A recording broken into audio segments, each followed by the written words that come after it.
नमस्कार मंडळींनो, शिवा मालिकेच्या आजच्या भागामध्ये मी आपलं स्वागत करतो आणि त्यामध्ये भर कॉलेजमध्ये येऊन सावंत शिक्षकाच्या कानाखाली मारून आता शिवाने साक्षीला बोलावलेलं असतं. साक्षी आता घाबरत घाबरत स्टेजवर समोर येते. शिवा म्हणते, हे बघ साक्षी, तू घाबरू नकोस, मी आहे ना.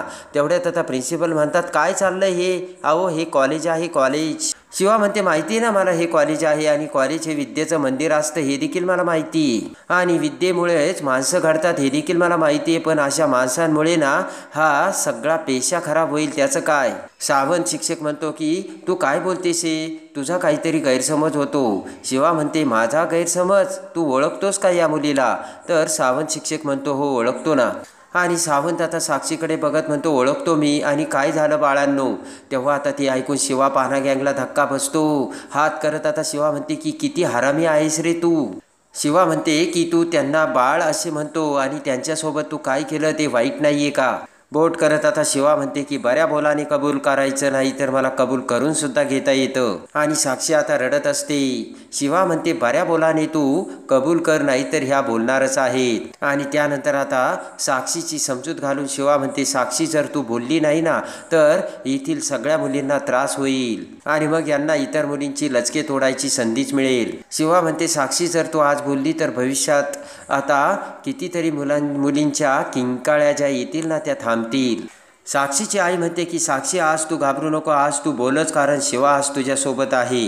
आणि आज मी साक्षी म्हणते की याला शिक्षक नाही म्हणणार. या नीच माणसाने प्रॅक्टिकलमध्ये मदत करायच्या नावाखाली माझ्यावरती जबरदस्ती करण्याचा प्रयत्न केला. ते ऐकून आता सगळ्यांना मोठा धक्का बसलेला असतो. मी या माणसाला समजावण्याचा खूप प्रयत्न केला, पण हा माणूस माघारी फिरायला तयारच नाही आणि यांनी माझ्या अंगाला स्पर्श असे म्हणतच आता साक्षी ही रडू लागते. तर सगळ्यांना धक्का बसून रागाने शिवा आता त्या शिक्षकाकडे बघत असते. आणि त्यानंतर आता सावंत म्हणतो, काय बोलतेस मुली बाळा तू? तेवढ्यात आता राग घेऊन शिवा जोराने पुन्हा सावंत शिक्षकाच्या कानाखाली मारते. एक मुलगा मध्ये पडू लागतो. जोराने शिवा त्याला लात मारते आणि खाली पाडते आणि म्हणते की सांगितलं ना तुला मध्ये पडायचं नाही म्हणून. आणि तेवढ्यात आता प्रिन्सिपल म्हणतात की हे काय चाललंय, तुमची ही अशी गुंडगिरी चालणार नाही. सावंत म्हणतो की सर बघा ना मला कसे मारतात ते. आणि तो प्रिन्सिपल म्हणतो की तुम्हाला जर यांना काही सांगायचं असेल तर पोलिसांना घेऊन ये. शिवा म्हणते, बरं पोलिसांना घेऊन येणार, मग हा सर पोलिसांसमोर निर्दोष कसे आहे हे सिद्ध करणार आणि मग या घाबरलेल्या मुली तशाच राहणार असे शिवा त्यांना सांगते. शिवा म्हणते की तुम्हाला असं वाटत असेल ही एकटी मुलगी खोटं बोलली असेल, पण या सगळ्या मुलींचा अनुभव तोच आहे. सावंत आता घाबराघुबरा झालेला असतो. शिवा आता सगळ्या मुलींना म्हणते की जे काही घडलं ना ते सगळे जण तुम्ही सांगा. आणि त्यानंतर दुसरी मुलगी सांगू लागते, या राक्षसाने मला घरी जाताना माझी वाट अडवली आणि मला गाडीवर बसवलं. आणि दुसरी मुलगी रडत म्हणते की याने माझ्या बाबतीत सुद्धा असंच केलंय. तिसरी मुलगी म्हणते की माझा सुद्धा याने एकदा हात पकडला होता. आणि चौथी मुलगी म्हणते त्याची नजर रोखलेली असायची, त्याच्या नजरेची किळस यायची. आणि शिवा म्हणते की इथपासूनच अत्याचाराला सुरुवात होते आणि मग हात पोहोचेपर्यंत हात घालायला सुरुवात होते. आणि तेवढ्यात आता सावंत शिक्षक पळून जाऊ लागतो. तर डिप्पर त्याला पकडतो आणि पुन्हा शिवासमोर आणतो.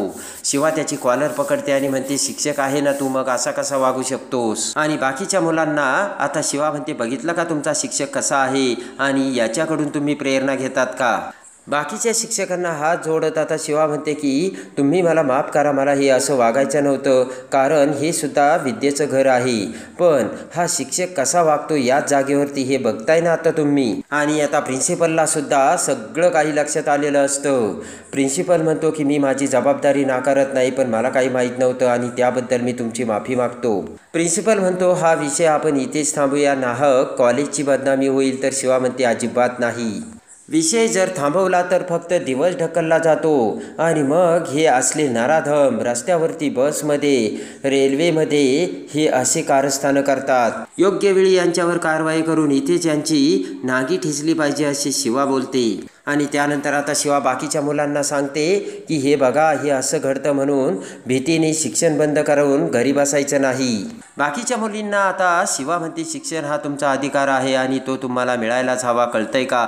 तर सगळ्या मुली माना हलवतात. इकडे आता दुसरीकडे कीर्ती जगदीशची भेट घेते आणि जगदीशला सगळं काही सांगत म्हणते की यामध्ये आता मला कुठलीही चूक नकोय.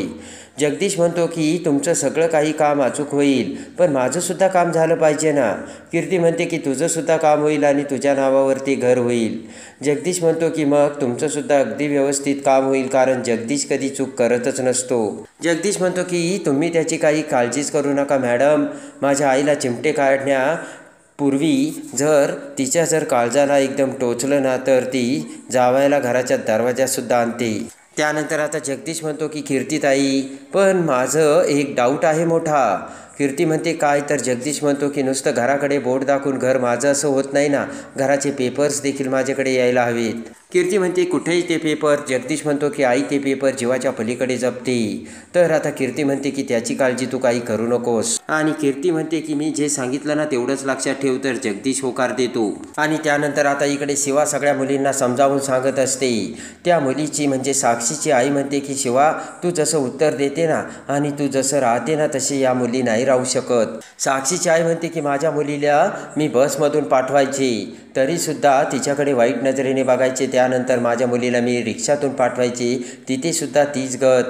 आणि त्यानंतर माझ्या मुलीला मी स्वतः कॉलेजमध्ये घेऊन यायचे, पण इथे तर शिक्षकच असे म्हणत. आता साक्षीच्या आईने सगळी हिस्ट्री सांगितलेली असते. आणि त्यानंतर आता साक्षीची आई म्हणते की मला माहिती शिवा, शिक्षण घेणं मला माझ्या मुलीसाठी महत्त्वाचं आहे, पण माझ्यासाठी तिचा जीवसुद्धा महत्त्वाचा आहे. साक्षीची आई म्हणते शिवा, हा एकच राक्षस नाही तर अनेक राक्षस आहे आणि काहींचे चेहरे तर आपल्या समोरही येत नाहीत. आणि आता साक्षीची आई म्हणते की हा देश, या जगात जेव्हा मला हा देश विश्वास देईल ना तेव्हाच मी माझ्या मुलीला कॉलेजमध्ये पाठवील. या देशाने, या शहराने मला विश्वास द्यायला पाहिजे की माझी मुलगी सुरक्षित आहे म्हणून. आणि त्यानंतर आता ताबडतोब साक्षी तिच्या मुलीला घेऊन जाऊ लागते. तर तेवढ्यात इन्स्पेक्टर हे हवालदाराला घेऊन तिथे आलेले असतात आणि ताबडतोब आता सावंत शिक्षकाला बेड्या ठोकून अटक करतात आणि घेऊन जातात. आता इकडे सगळ्यांना मोठा धक्का बसलेला असतो. इकडे आता कीर्ती पुन्हा दिव्याची भेट घेते आणि म्हणते की सांग दिव्या, तू माझ्यासाठी हे काम करायला तयार आहे का? विचार करत आता दिव्या म्हणते हो मी तयार आहे, पण यावेळेस काही गोंधळ व्हायला नको. कीर्ती म्हणते की यावेळेस काहीच गोंधळ होणार नाही, जे काही होईल ते शांततेत होईल. आणि लगेच आता दिव्या म्हणते की मग पुढची काळजी तू करूच नकोस कीर्ती. कीर्ती म्हणते यामध्ये माझ्यापेक्षा जास्त फायदा तुझा आहे, कारण तुला जी कामं करावी लागतात ना ती कामं करावी लागणार नाहीत. दिव्या आता खुश होते. आणि त्यानंतर आता कीर्ती म्हणते की तुला भांडीसुद्धा घासावी लागणार नाही, फक्त घरात बसून राहायचं आणि फक्त तुझंच राज्य असणार आहे. लगेच दिव्या ते स्वप्न बघू लागते. दिव्या म्हणते की आणि त्या राज्यात, त्या घरात फक्त माझीच हुकूमत चालेल. आणि आता कीर्ती म्हणते की त्यासाठी घराचे पेपर्स अगोदर शोधायला हवेत दिव्या, आणि जोपर्यंत घराचे ते पेपर सापडत नाही तोपर्यंत आपल्याला दुसरे पेपर्स तयार करता येणार नाही. दिव्या म्हणते की त्याची तू काळजी करू नकोस, मी सगळी काही व्यवस्था करते. तर आता कीर्ती खुश होते. आणि इकडे आता दिव्या ही लगेचच घरी येते. रात्रीची वेळ होताच आता दिव्या घरात कोणी नसताना ते सगळे पेपर शोधू लागते. कपाटात, पेटीत सगळीकडे ते पेपर शोधत असते. तर दिव्या म्हणते कुठे असतील ते पेपर. आणि आता लगेच त्या सगळ्या फायली घेऊन दिव्या आता त्या फायली बघत असतानाच पाठीमागून चंदन तिथे येतो आणि म्हणतो दिव्या कागद काय शोधतेस? दिव्या आता गडबडते. दिव्या म्हणते की अरे माझी कागदपत्र शोधते ना. तर चंदन म्हणतो कोणते? तर दिव्या म्हणते काल मी इंटरव्ह्यूला गेले होते ना जॉब शोधायला, तेव्हा मला तिथे विचारत होते की माझे मार्कशीट, माझे सर्टिफिकेट ते सगळे मी बघते आत्ता. आणि दिव्या म्हणते की आत्ता माझ्याकडे वेळ होता ना म्हणून आत्ता शोधत होते. चंदन म्हणतो बरोबर, मग लाईट तर लाव, लाईटमध्ये शोध ना, असा अंधार करून काय बसलीस? आणि लाईट बंद करून हे तुझं काय चाललंय दिव्या? आणि आता दिव्या म्हणते की अरे तुला सुद्धा दुसऱ्या दिवशी कामाला जायचं असतं, म्हणून तुझी झोपमोड व्हायला नको ना म्हणून मी लाईट बंद केली होती. तू जा बरं पाणी घेऊन ये, मी बघते काय ते. आणि चंदनला दिव्या आता बाहेर पाठवते. चंदन जाता जाता दिव्या पुन्हा त्या फाईल्समध्ये ते पेपर्स बघू लागते. दिव्या म्हणते की असे काही कागदपत्र मला आता सापडणार नाही, आणि जरी ते सापडले ना तरी मला ते असे घेऊन जाता येणार नाही. त्यासाठी मला काहीतरी उपाय शोधावाच लागेल असे दिव्या विचार करते. आणि इकडे आता शिवा ही घरी येते. शिवा ही घरी येताच आता सीताई म्हणते शिवा अगं तुला मी तिथे फोन नाही केला, डिस्टर्ब नाही केलं, काय झालं ते सांग. तर शिवा रडू लागते. सीताई म्हणते हे बघ शिवा रडू नको, जे काही झालं ते मला सांग. आणि त्यानंतर आता सीताई शांत करते आणि शिवाला सोप्यावर बसवत म्हणते की सांग शिवा आता काय झालं. शिवा म्हणते की मी त्या शिक्षकाला सुद्धा धडा शिकवला कॉलेजवर, त्या सगळ्या मुलींना सुद्धा घेऊन गेली. सीताई म्हणते बरोबर केलंस तू आणि असंच व्हायला हवं होतं आणि अशा माणसांना धडा शिकवायलाच हवा आणि तो तू शिकवलास शिवा. शिवा म्हणते की त्यानंतर मी त्या मुलीला समजावून सांगितलं तू कॉलेजला ये आता काही होणार नाही, पण तिच्या आईने नंतर आता मला खूप काही सांगितलं आणि त्याच गोष्टीने मला विचारात टाकलं आणि शिवा घडलेली सगळी हकीकत सांगते. साक्षीच्या आईने काय काय सांगितलं आणि याची सगळी हकीकत शिवाने सांगितलेली असते तर सीताई म्हणते की त्या मुलीच्या आईचं बरोबरच आहे शिवा, अजूनही मुली ह्या सुरक्षित नाहीयेत. ते ऐकून आता सीताई विचार करते आणि शिवाला सांगते की हे बघ शिवा, आपण असा विचार केला की प्रत्येक मुलगी ही शिवासारखी असती तर. शिवा म्हणते म्हणजे तुम्हाला काय म्हणायचं सीताई. तर सीताई म्हणते म्हणजे प्रत्येक मुलीच्या मनगटात शिवासारखी ताकद असायला हवी. शिवा आता सीताईकडे बघू लागते आणि त्यानंतर आता शिवा ही आशूकडे येते आणि त्याला सुद्धा सगळं सांगते. शिवा म्हणते की हे बघ आशू, ही एका मुलीसाठी नाहीये तर समाजात ही अशी विकृती आहेच, तेव्हा सगळ्या मुली सुरक्षित झाल्या पाहिजेत. शिवा म्हणते की हे एवढं सोपं नाहीये, हे एकटीला मला जमेल का आणि मला झेपेल का आशू.